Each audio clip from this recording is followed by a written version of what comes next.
La première tasse actualité, c'est avec toi, cher Tidiane Diawo, et on parle du trafic de passeports diplomatiques entre la présidence et le ministère des Affaires étrangères. Les mises en cause jugées ce matin. Ce procès, Nata, initialement prévu il y a un mois, était renvoyé au vendredi 28 octobre par le procureur de la République qui avait exigé la comparution de Mahmoud Saleh, ancien directeur de cabinet du chef de l'État. Rappel des faits dans cet élément signé Marcel Maron. Les faits ont éclaboussé il y a un peu plus d'un an. Le juge du 8e cabinet a renvoyé 2 gendarmes et 6 civils devant le tribunal militaire de Dakar pour association de malfaiteurs, trafic de migrants commis en réunion, faux en écriture privée, escroquerie et usurpation d'identité. Initialement, ce procès devait se tenir le 30 septembre 2022, mais le juge avait exigé la comparution du ministre d'État Mahmoud Saleh, ancien directeur de cabinet du président de la République à titre de témoin. Au cours de l'instruction, l'homme d'affaires Lima Moulay Seck a reconnu devant le juge d'instruction son implication dans ce vaste réseau de trafic et de délivrance de passeports diplomatiques. Un réseau qui recrutait des candidats à l'immigration capables et disposés à payer des sommes variant entre 3 millions et 4 millions. Rappelons que les concernés par cette affaire sont les gendarmes Abdoulamine Ba et Hassan John, ainsi que 6 civils. Et puis, cher Tidiane Diawo, le porte-parole du gouvernement réagit suite à l'affaire du marché présumé gré à gré de 45 milliards de francs CFA qui épingle le ministère de l'Environnement. Abdou Karim Fofana, qui soutient que le ministère de l'Environnement est bien habilité à faire ce genre de commande, estime que ce contrat en question est estampillé secret défense. Synthèse avec Mamadou Fall. Secoué par un contrat de fourniture d'armement entre le ministère en charge de l'environnement et une société dénommée La Vie Commerciale Brokeuse. Un contrat qui n'aurait pas respecté les procédures de passation de marché révélées par des journalistes de l'OCCRP, une publication reprise par Les Échos et Libération qui cite le ministre Abdou Karim Sall et celui qui gérait les finances Abdoulaye Daouda Diallo.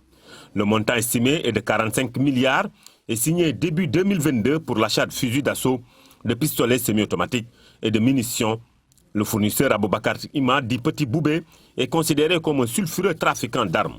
Le gouvernement dément et parle de contrat estampillé secret défense. Selon le porte-parole du gouvernement, le contrat dont il est question a été passé conformément à la réglementation en vigueur et a été approuvé par tous les services compétents de l'État.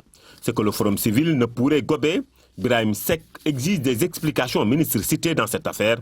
La plateforme Avenir Sénégal Bignoubeug réclame le limogeage des 2 ministres cités de toutes leurs fonctions par mesure conservatoire en attendant qu'une enquête soit diligentée. Et puis Diamaguène, 3e mandat, c'est une initiative de la société civile sénégalaise pour barrer la route au 3e mandat. Cette société civile sénégalaise a adressé une lettre ouverte au chef de l'État pour lui demander donc de surseoir à ce 3e mandat et faire une déclaration pour édifier les Sénégalais. Ils ont manifesté hier, compte rendu signé Fatou Bintou Conté et Pape Sangoné Mbaye. Le débat sur la question de la 3e candidature au Sénégal refait surface. Et face aux doutes qui s'installent sur ce 3e mandat, la société civile sénégalaise vient de lancer une initiative dénommée Diamaguène 3e mandat, où elle adresse une lettre ouverte au chef de l'État. Excellence, vous avez su tirer les leçons de votre engagement personnel dans la lutte contre le 3e mandat, dont vous avez été le principal bénéficiaire en 2012. Nous vous rappelons vos déclarations très fortes, permettant de clarifier et de lever toute ambiguïté sur le sens de nul ne peut exercer plus de 2 mandats consécutifs. Verrou constitutionnel relatif à la limitation du nombre de mandats présidentiels à 2. Vous-même, Monsieur le Président, avez dit et répété à maintes occasions, avant votre réélection en 2019, que vous n'aviez pas la possibilité de faire plus de 2 mandats consécutifs. Ces sociétés civiles invitent le président de la République à ne pas se présenter aux prochaines joutes électorales prévues en 2024. Partout en Afrique, les conséquences d'un forcing pour les 3e mandats ont été particulièrement tragiques et lourdes pour les populations. C'est pourquoi, Monsieur le Président, nous, citoyens, tenons à éviter à notre pays un scénario de chaos. D'ailleurs, elle attend dans les prochains jours une déclaration de Macky Sall sur la question.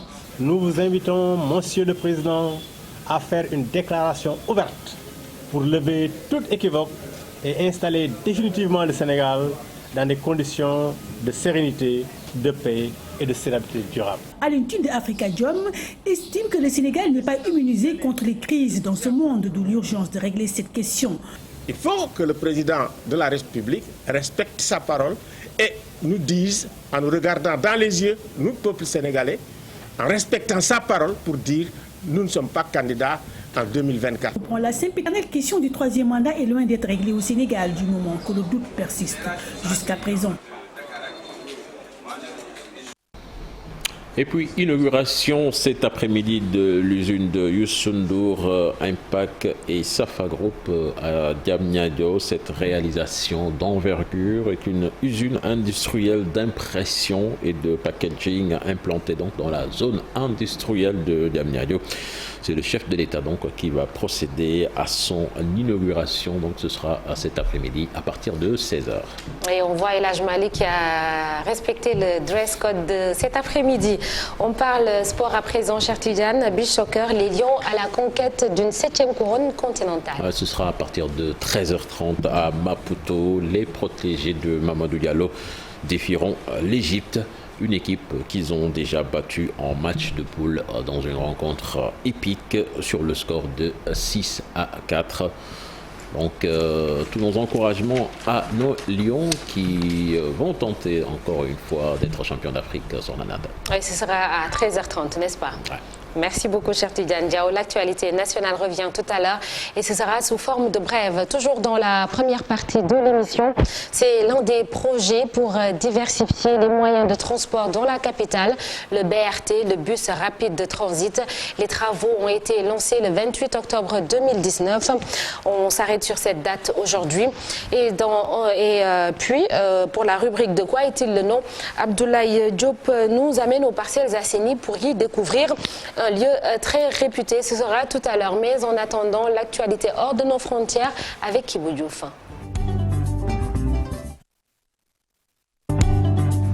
Ibou, direction la France.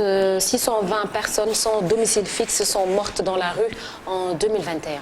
Bonjour, Sokhna Nata. Ah bon, bonjour Ibou, je suis désolée. Tu es déjà à Diamniadio, je suis désolée, je suis vraiment désolée. Tu es déjà à Diamniadio. Je pensais t'avoir dit bonjour Ibou. Je viens d'arriver. Je suis vraiment désolée. Bonjour Ibou Diouf, j'espère que tu as bien dormi, que tu es bien réveillé. Dieu merci. Et que tu es d'attaque. Oui, je suis d'attaque, Sokhna Nata. Voilà, c'est le week-end dans ma tête. Ouais, je suis désolée. Merci. Alors c'est parti. Bonjour à nos très chers téléspectateurs. Bonjour également à toute la team, Sokhna Nata. Ouais, merci beaucoup Ibou. Avec cette actualité en France, pas du tout heureuse. 620 personnes des SDF mortes durant l'année 2021. Exactement. Il s'agit là du rapport publié par le collectif Les Morts de la rue. L'organisation précise que parmi ces décès, une majorité d'hommes, 89%, et une moyenne d'âge de 48 ans, c'est-à-dire 30 ans de moins que l'âge de décès. Dans le reste de la population, les sans domicile fixe vivent dans la rue et malheureusement ils meurent. Recenser ces décès donc hors société n'est pas une statistique courante. C'est le travail du collectif Les Morts de la rue qui milite pour une meilleure prise en charge non seulement des obsèques des SDF, mais prévenir également cette fin de vie tragique. En Iran, les forces de sécurité iraniennes ont tué au moins 8 personnes depuis les incidents de mercredi, alors qu'elles poursuivent leur répression meurtrière depuis 6 semaines. Des manifestations à l'initiative des femmes, a déclaré hier Amnesty International. Les forces de sécurité donc continuent leurs exactions depuis la nuit dernière, ouvrant de nouveau le feu sur des personnes en deuil et des manifestants, a déclaré Amnesty, condamnant ainsi l'utilisation illégale d'armes à feu. Au Mali, l'État islamique a massacré des centaines de villageois depuis le début de l'année, selon l'ONG Human Rights Watch.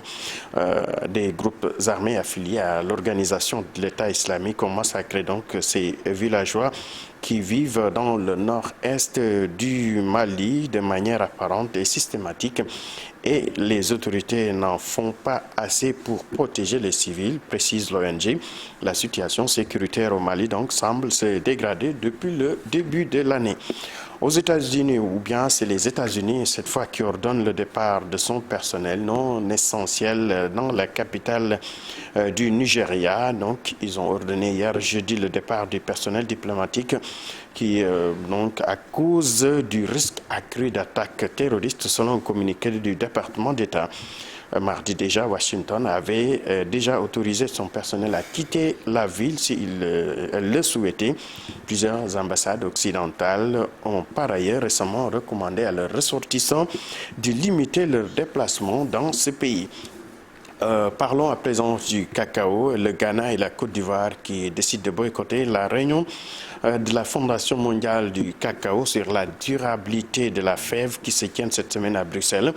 Les deux principaux producteurs mondiaux de cacao accusent les multinationales du chocolat et les négociants de bloquer les mesures visant à améliorer les revenus des producteurs. Les deux pays représentent environ 2/3 de la production mondiale de cacao, mais les agriculteurs gagnent moins de 6%.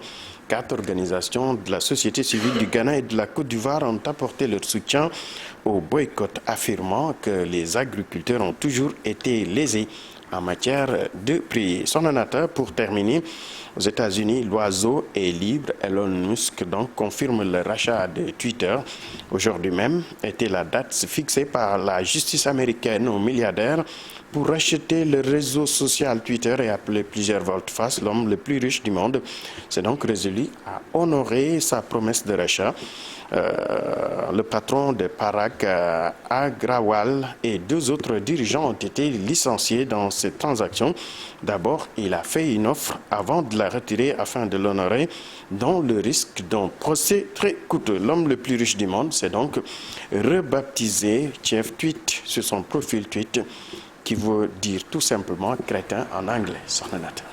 Merci beaucoup Ibou Diouf. L'actualité internationale revient tout à l'heure en Wolof. Dans la seconde partie de l'émission, cette affaire d'achat d'armes de 45 milliards de francs CFA qui pollue le ministère de l'Environnement. Souleymane Niang y consacre sa chronique du jour, marché de gré à gré, secret défense, opacité. Ce sera tout à l'heure. Et puis le focus culture, ce sera avec Ibou Diouf qui s'intéresse au slam, cet art oratoire qui intéresse beaucoup de jeunes Sénégalais.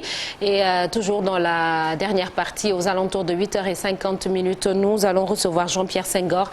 Il est le secrétaire exécutif du Conseil national de sécurité alimentaire. Mais en attendant, la revue des unes des journaux parue ce vendredi, et c'est avec El Hadj Malick Thiandou.